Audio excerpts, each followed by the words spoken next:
하나님 아버지, 우리를 부르심을 감사합니다. 오늘도 기도로 하나님께 나아갑니다.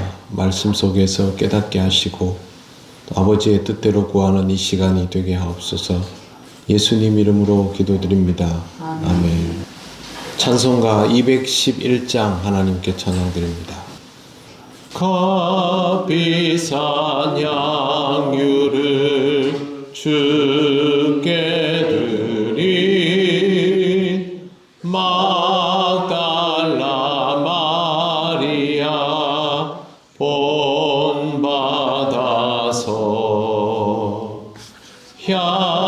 향기로운 산제물 주님께 바치리.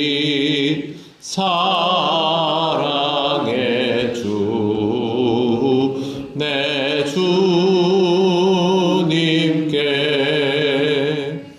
연약한 자에게 힘을 주고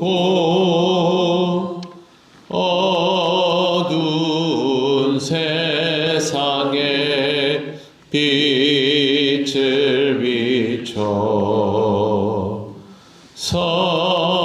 성실과 인내로 내 형제 이끌리. 사랑의 주 내 주님께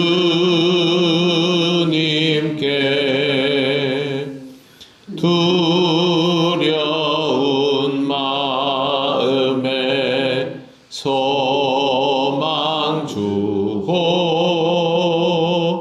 슬픔에 쌓인 자 위로하며 길 잃은 자들을 친절히 이끌리. 사랑의 주 내 주님께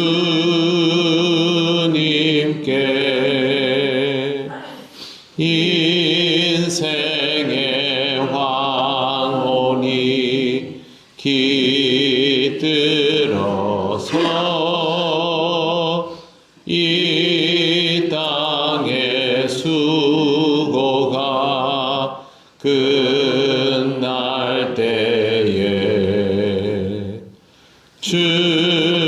주님을 섬기다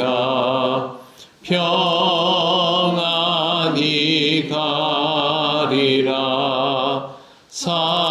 사랑의 주 내 주님께. 아멘. 하나님 말씀 요한복음 12장 1절에서 8절입니다. 한 절씩 교독하겠습니다. 6월절 엿새 전에 예수께서 베다니에 이르시니 이곳은 예수께서 죽은 자 가운데서 살리신 나사로가 있는 곳이라. 거기서 예수를 위하여 만나는 일을 하고 나사로는 예수와 함께 앉은 자들이 있더라. 마리아는 지극히 비싼 향유 곧 순전한 나드 한 근을 가져다가 예수의 발에 붓고 자기 머리털로 그의 발을 닦으니 향유 냄새가 집에 가득하더라.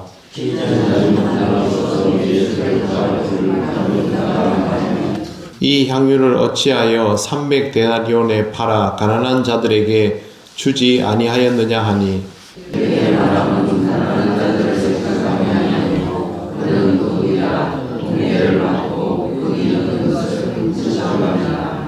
예수께서 이르시되 그를 가만두어 나의 장래할 날을 위하여 그것을 간직하게 하라.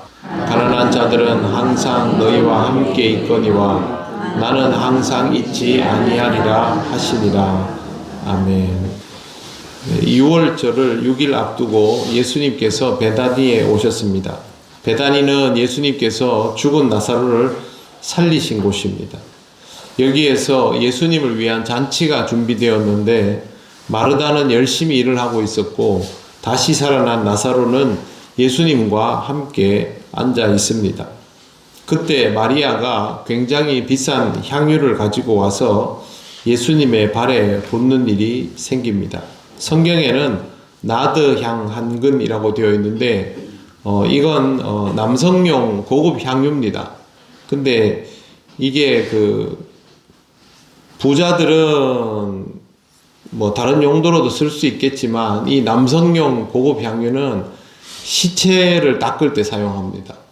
평생을 잘 가지고 있다가 굉장히 중요한 사람이 세상을 떠나게 되면 그 시체를 닦는 데 사용하는 것인데 가격이 300데나리온입니다. 300데나리온이면 그냥 1년 연봉이라고 생각하시면 됩니다. 그 시대가 어땠든 그 시대의 1년 연봉 정도의 가치가 있으면 되는 것이죠. 우리로 말하면 제가 얼추 계산을 해봤는데 지금 같으면 고급 승용차 한 대 값입니다. 제가 연봉을 어제 한번 봤는데요. 우리 동네에 조선소가 있으니까 조선소 대우조선 그 평균 연봉이 7,500이더라고요. 하청 직원은 한 5,000 정도 되는데 최소한 하청 직원 연봉이니까 굉장히 고급 승용차 한 대 값은 하는 거죠. 이거 모으려면 한 집에서 생활을 하면서 이 돈을 고스란히 모아서 이걸 장만하려면 정말 그 사람이 평생 일해가면서 조금씩 모아야 이걸 적당한 시기에 장만해서 그 집에서 제일 귀한 것으로 가지고 있을 정도 아주 특별한 물건이죠. 그런데 이거는 한번 그 병목을 따면 끝입니다. 보관해서 또 쓰고가 안 됩니다. 용량은 300ml에서 800ml 정도 되는데 한번 열면 그냥 그대로 다 소진해야 되는 그런 물건이기 때문에 더 귀하게 생각할 수밖에 없습니다. 그리고 이 성경에 보면요, 이런 표현이 있습니다. 그 향유 냄새가 그 집에 가득하더라 3절에 나오는데요. 이제 이걸 예수님 발에 붓고 자기 머리카락을 가지고 발을 이렇게 닦았는데 집에 냄새가 가득하더라. 어떤 냄새일까 저는 안 맡아봐서 모르지만 집에 참기름병 쏟으면 하루 종일 그 참기름 냄새가 가시지 않지 않습니까? 그런 식으로 향유 냄새가 온 집안을 가득하게 메운 것을 상상할 수가 있습니다. 순식간에 벌어진 일입니다. 이에 대해서 가룟 유다가 반응을 보입니다. 4절에 보시면 제자 중 하나로서 예수를 잡아줄 가룟 유다가 말하되 이렇게 되어 있습니다. 표현이 되게 특이하죠. 예수를 잡아줄. 번역하면 그를 넘겨줄 것을 계획하고 있는 이라고 할 수 있습니다. 계획에 대한 구체적인 것은 없지만 앞으로 나쁜 짓을 할 유다라는 의미입니다. 이런 인물이 5절 이 향유를 어찌하여 300데나리온에 팔아 가난한 자들에게 주지 아니하였느냐 하니 라고 되어 있습니다. 바로 향유 그러면 300데나리온 이렇게 나온다는 것 자체가 유다는 이런 그 계산에 굉장히 밝았다라는 것을 알 수가 있습니다. 가난한 자들을 위하여 이렇게 말은 했지만 6절에 요한이 바로 이렇게 말합니다.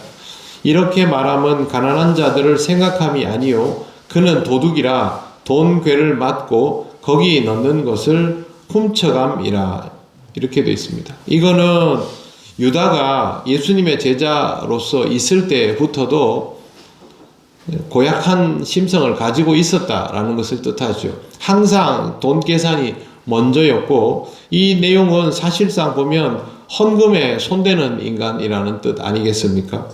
그런데 제가 이걸 보면서 예수님이 이런 위인인 것을 모르고 제자를 삼으셨을까?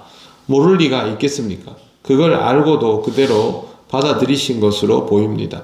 그리고 이 유다를 통하여 하나님의 구원 역사가 정말 역설적으로 일어나게 된다는 것도 예수님은 모를 리 없습니다. 예수님은 이미 아시는 것을 우리가 성경에서 앞으로 보게 됩니다. 중요한 것은 7절입니다. 예수께서 이르시되 그를 가만두어 나의 장래할 날을 위하여 그것을 간직하게 하라. 이건 아주 직역이 되어 있는 구절인데요. 의역으로 이해를 하고 있습니다. 여기에 나오는 그를 가만두어 해서 그를은 유다를 말하는 것이 아닙니다. 이거는 그 여인을 말하는 것입니다. 그러니까 이 여인이 하는 행동을 그대로 두라는 거예요. 가룟 유다가 하는 말을 그대로 두라는 말이 아니라 여인이 하는 행동에 대해서 뭐라 하지 말아라 입니다. 근데 우리말로는 이렇게 번역이 되어 있기 때문에 이게 사실은 보면 유다를 말하는 건지 누구를 말하는 건지 애매하지 않습니까? 그게 아니라 여인을 그대로 두고 그 다음에 나의 장래할 날을 위하여 그것을 간직하게 하라. 이 그것은 뭐 물건을 말하는 것이 아니라 이 장래를 준비하는 것을 그 여인이 향유할 수 있도록 하라는 뜻입니다. 그러니까 여인이 이렇게 하는 걸 가지고 나무라지 말라는 뜻이죠. 이렇게 해야 해석이 되는 것은 8절이 그걸 그대로 지지하고 있기 때문입니다. 8절 같이 읽어보겠습니다. 가난한 자들은 항상 너희와 함께 있거니와 나는 항상 있지 아니하리라 하시니라. 아멘. 이 구절은 가난한 자들과 함께 있는 것보다 예수님과 함께 있는 것이 더 중요하다라는 뜻이 아닙니다. 가난한 자들과 함께 있는 것은 예수님에게 있어서 매우 중요한 가치입니다. 예수님과 함께 있는 것만큼이나 중요합니다. 그런데 이건 앞으로도 기회가 있습니다. 하지만 여기 가난한 자들과 함께 있는 것에 대해서는 기회가 있고 시간의 지연이 용납이 됩니다. 그런데 예수님과 함께 있는 것은 기회가 없습니다.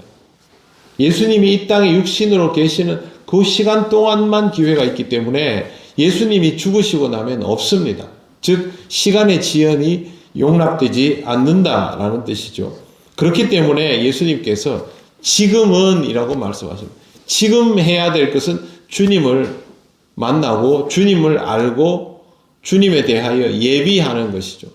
그걸 지금은 해야 되는 겁니다. 이 본문이 우리에게 주는 교훈이 무엇일까요? 주님의 장례를 준비하라 일까요? 우리는 지금 이 위치에 있지 않지요. 그래서 우리가 할 일은 주님의 장례를 준비하는 것이 아닙니다.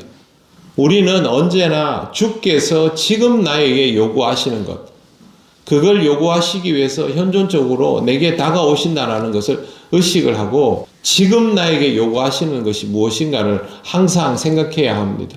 사순절이 되면 예수님의 십자가와 그 죽음을 기억하고 기념하고 이게 끝나고 나면 뭐 또 다른 걸 기억, 그런 차원이 아니라 주께서 지금 나에게 요구하시는 것, 거기에 대하여 의식하면서 살아야 하는 것이죠.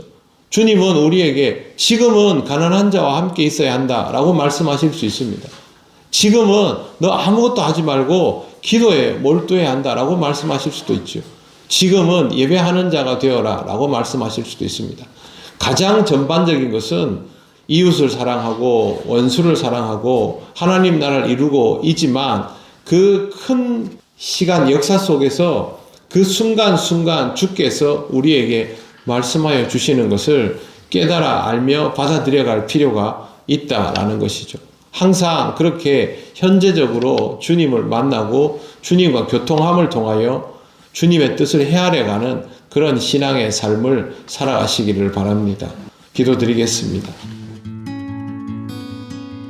하나님 감사합니다. 하나님께서 우리에게 주신 이 말씀을 통하여 우리가 주를 더욱 깊이 생각하며 지금 우리의 시간 속에서 주님이 요구하시는 것이 무엇인지를 깨달아 알기를 원합니다. 우리의 생각만이 아니라 주님의 뜻을 들으며 분별하고 깨닫는 신앙이 되게 하여 주시옵소서. 오늘도 주님의 은혜로 살아감을 감사드리며 예수님 이름으로 기도드립니다. 아멘. 하늘에 계신 우리 아버지, 아버지의 이름을 거룩하게 하시며 아버지의 나라가 오게 하시며 아버지의 뜻이 하늘에서와 같이 땅에서도 이루어지게 하소서. 오늘 우리에게 일용할 양식을 주시고 우리가 우리에게 잘못한 사람을 용서하여 준 것 같이 우리 죄를 용서하여 주시고 우리를 시험에 빠지지 않게 하시고 악에서 구하소서. 나라와 권능과 영광이 영원히 아버지의 것입니다. 아멘.